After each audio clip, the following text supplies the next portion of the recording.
கொஞ்ச நேரம் வெயிட் பண்றீங்களா? அதுக்கெல்லாம் நேரம் இல்ல, நான் கடைக்கு கிளம்பணும். சாப்பாடு அம்மா, நான் டெலிவரி போகும்போது வந்து எடுத்துக்கிறேம்மா. நீ என்னடி சட்டையை தூக்கிட்டு வந்திருக்க?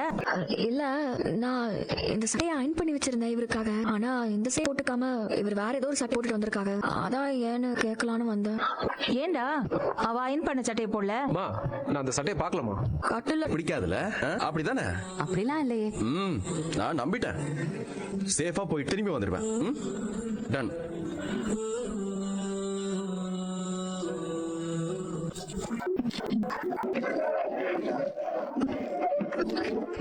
இருக்கவே முடியலையே. என்ன மீனா, வீட்ல சமைக்கலையா? இல்ல, நைட் தூங்க லேட் ஆயிடுச்சு.